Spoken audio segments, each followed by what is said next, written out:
National represents the status quo. Labour represents change. Every National Party government has maintained the status quo while making occasional adjustments around the edges. Labour has transformed New Zealand on multiple occasions. The first Labour government totally transformed New Zealand. They built the welfare state, they restructured the economy, they changed the position of workers massively. They left a massive mark on our country.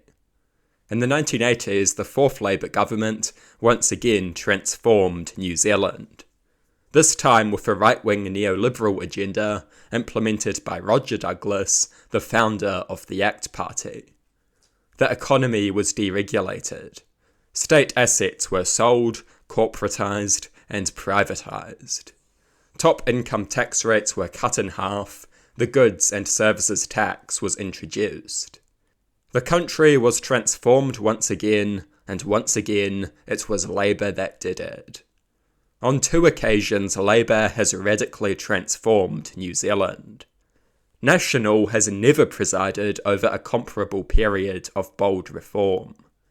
Even the other Labour governments, which were far more moderate, are often still more bold than the most bold national governments. Norman Kirk was Prime Minister for 2 years, and he left a more memorable mark on the country than Keith Holyoake did over 11 years. National has spent way more time in office than Labour, and they have achieved far less. And of course they have. National is a party that enjoys sitting atop the status quo, not shaking the boat too much. The most significant 2 governments of the last 80 years were both Labour governments. The first Labour government and the fourth Labour government. No National Party government comes close to the significance of these governments. The most transformative national government was probably the government of Jim Bolger, which also pursued neoliberal policies. But they were really only riding the wave left behind by Labour. Of course, when Labour was in power, they criticised them for being too extreme and pretended to be a moderate alternative. But changing the direction of the country was too bold of a move, so they decided to continue the neoliberal status quo that was started by Labour. Labour is the party of change, National is the party of a stagnant status quo. Of course, the change pursued by Labour is not always good.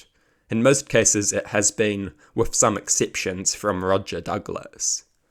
Likewise, Labour has consistently been on the right side of history.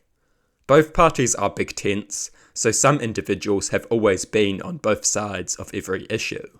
But by and large, Labour has been on the right side of history, while National has engaged in a futile struggle against the tide of history. This is true of many issues. The death penalty, gay rights, apartheid South Africa, abortion rights, and more. By and large, National has been on the wrong side of these issues. They flail about trying to prevent civilizational progress, because they are a party of a stagnant status quo. The National Party is a spineless status quo party. They maintain whatever the existing order is, with some minor reforms around the edges. They are not bold, far from it. Say what you will about them, Labour has a bold historical record, that is an undeniable fact. Labour needs to embrace this identity. They seem desperate to abandon it. Over the last few years, they have been weak and spineless. That needs to change. We need a revitalised Labour Party that embraces its historical character. We need a revitalised Labour Party that supports the bold reform that is desperately needed.